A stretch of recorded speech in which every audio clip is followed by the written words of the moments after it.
আসসালামু আলাইকুম প্রিয় শিক্ষার্থীরা, আজকে থাকছে পঞ্চম শ্রেণীর বৃত্তি পরীক্ষার প্রস্তুতি গণিত চতুর্থ অধ্যায় থেকে গাণিতিক প্রতীক। চলুন কথা না বাড়িয়ে শুরু করা যাক। 1 নম্বরে রয়েছে সম্পর্ক প্রতীক কয়টি? উত্তর হচ্ছে সম্পর্ক প্রতীক 8টি। 2 নম্বরে রয়েছে সংখ্যা প্রতীক কয়টি? উত্তর হচ্ছে সংখ্যা প্রতীক 10টি। 3 নম্বরে রয়েছে এই চিহ্নটির অর্থ কী? গণিতে এই চিহ্নটির অর্থ হচ্ছে এর চেয়ে বড়। ওই চিহ্নটিকে দুইটি সংখ্যা বা রাশির মধ্যে তুলনা করতে ব্যবহৃত হয়। 4 নম্বরে রয়েছে গাণিতিক বাক্যের অপর নাম কী? উত্তর হচ্ছে গাণিতিক বাক্যের অপর নাম হলো বন্ধ বাক্য। 5 নম্বরে রয়েছে কোনো অজানা সংখ্যা নির্ণয় করার জন্য কোন প্রতীক ব্যবহার করা হয়?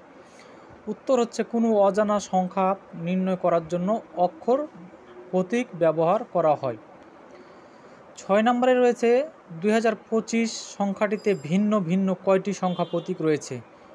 উত্তর হচ্ছে 2025 সংখ্যাটিতে ভিন্ন ভিন্ন 3টি সংখ্যা প্রতীক রয়েছে। 7 নম্বরে রয়েছে খোলা বাক্য কাকে বলে? উত্তর হচ্ছে বিশেষ প্রতীক বা অক্ষর প্রতীক সমন্বিত গাণিতিক বাক্যকে খোলা বাক্য বলে। 8 নম্বরে রয়েছে ক একটি বিজোড় সংখ্যা, এটি কোন ধরনের বাক্য? উত্তর হচ্ছে ক একটি বিজোড় সংখ্যা, এটি খোলা বাক্য। 9 নম্বরে রয়েছে প্রতিক্রিয়া প্রতীক কয়টি ও কী? উত্তর হচ্ছে প্রতিক্রিয়া প্রতীক 4টি: যোগ, বিয়োগ, গুণ, ভাগ। 10 নম্বরে রয়েছে সংখ্যা প্রতীক কয়টি ও কী কী?